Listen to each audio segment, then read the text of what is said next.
여러분 안녕하십니까. 강민도TV 자유조선을 시작하겠습니다. 자, 이거 지금 북한의 테러가 심상치 않아 보입니다. 물론 지난 11월 달에 있었다고 하지만 그 뉴스를 보고 깜짝 놀랐습니다. 왜 지금에야 이 뉴스가 떴는지는 모르겠지만 일단 중앙일보에서 이 기사를 다뤘습니다. 다른 것이 아니라 바로 북한의 테러 행위입니다. 물론 북한이 테러인지 아니면 종북주의자인지 간첩인지 모르지만 이것은 일반 평범한 사람이 아니라 종북주의자가 됐던 아니면 북한의 지령을 받아서 했던 북한과 연관되어 있는 사람이라고 단언할 수가 있기 때문입니다. 왜냐하면 이번 테러를 당한 사람은 바로 다름 아닌 북한의 풍선으로 북한 실상을 알리고 북한의 김정은 독재에 대해서 적나라하게 비판하고 증거 자료들을 보내고 사진 자료들을 보내고 또 북한 주민들을 깨우치는 계몽운동을 하고 있는 북한 주민들이 세뇌교육에서 깨어나기 위해서는 북한에 이런 전단지들이 수없이 들어가야 되죠. 그런 전단지를 보내는 즉 북한 계몽운동, 깨우기 운동 그리고 북한의 독재 실상을 알리는 그런 전단지를 보내는 바로 풍선단장이라고 하죠. 이민복 씨가 직접적인 테러를 당했습니다. 물론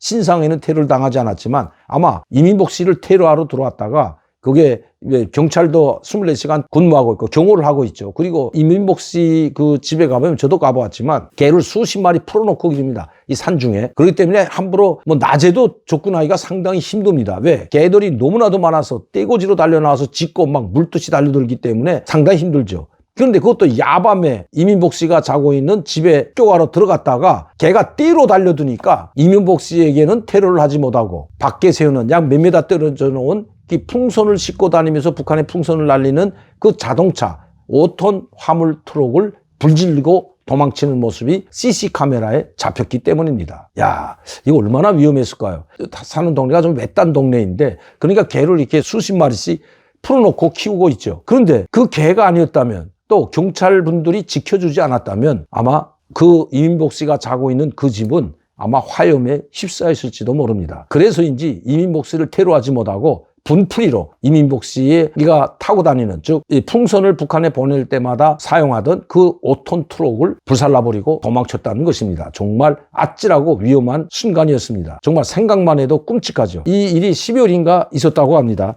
여기에 잠깐 제가 그 기사를 한번 여러분들께 보내드리도록 하겠습니다. 자, 대북 풍선 원조 이민복 씨 5톤 트럭 전소 새벽 CCTV 찍힌 한 남자. 이 사진도 나와 있습니다. 제가 사진을 올려드릴 때 완전히 전소됐습니다. 깡그리 타버렸는데 지난 11월 12일입니다. 오전 새벽 1시 20분 경기 북부 접경지역 모처에서 이민복 대북 풍선단장의 5톤 트럭에서 방화로 촉되는 불이 났다. 이불로 트럭이 전소됐다. 대북 전단을 풍선에 달아 북한으로 날려보내는 대북 풍선 원조격인 북한 동포 직접 돕기 운동 대표인 이민복 씨 5톤 트럭이 전소돼 경찰이 수사에 착수한 사실이 16일 뒤늦게 밝혀졌다. 2월 16일에 이렇게 뒤늦게 밝혀졌는지 모르겠습니다.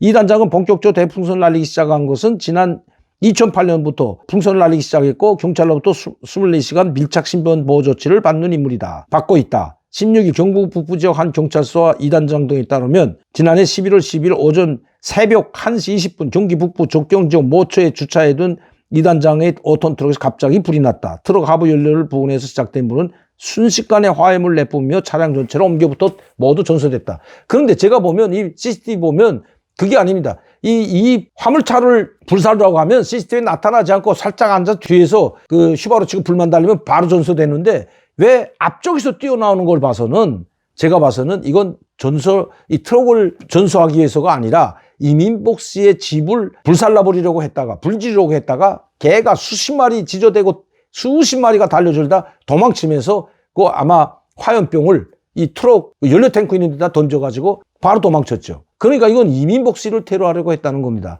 자, 북한은 이런 테러를 수없이도 자행했는데 그동안 줌줌했습니다. 황장엽 선생을 테러하기 위해서 간첩 2명을 그것도 경찰청국 간첩 훈련받은 간첩을 탈북민으로 위장시켜 한국에 침입시켰다가 체포되고 풍선을 날리는 이 박상학 대표를 이 독침으로 암살을 하다가 그것도 발각돼서 체포됐죠. 그런데 자, 하지 못했습니다. 그때도 다 경찰들이 24시간 경호하고 있었기 때문에 목숨을 부지할 수 있었지만 상당히 위험했다는 겁니다. 그런데 이런 걸 당하고도 이런 사건이 끊임없이 있었는데도 불구하고 왜 정부는 북한에 신랄하게 이 문제를 강경하게 항의조차 안 할까요? 황장엽 선생님도 탈북민이고 박상학 씨도 탈북민이고 이민복 씨도 탈북민이 돼서 안 하는지는 모르겠습니다.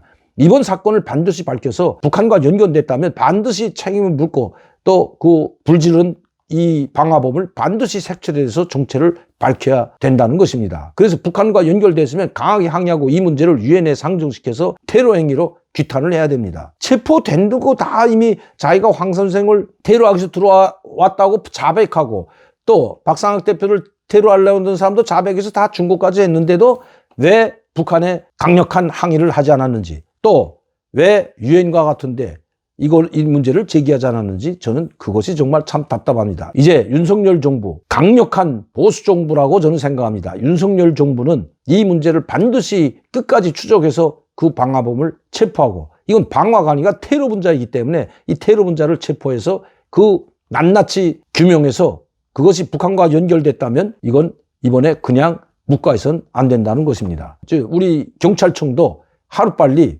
이미 CCTV에 찍힌 것이 있고 벌써 거기에 왔다 갔다면 이 CCTV뿐만 아니라 그 주변에 있는 CCTV를 다 뒤져서라도 반드시 이 테러 분자를 색출하고 체포해야 된다고 생각합니다. 그래야만이 두 번 다시 이런 테러 행위를 막을 수가 있기 때문입니다. 이건 탈북민 한 사람을 테러한 것이 아니라 대한민국에 대한 테러이고 또 어떤 사람에게 테러할지를 아무도 알 수가 없기 때문입니다. 대통령이나 아니면 고위 인사나 아니면 경찰 간부나 국방부 관료도 테러를 당할 수가 있기 때문에 이번에 반드시 이 테러 분자를 색출해서 체포하고 진상을 규명해야 된다는 것입니다. 오늘도 강민도TV 자주선 시청해 주신 여러분들께 진심으로 감사를 드립니다. 여러분들의 지원과 후원이 있기 때문에 좋은 방송할 수 있음을 다시 한번 감사드리면서 저는 내일 이 시간에 다시 뵙겠습니다. 감사합니다.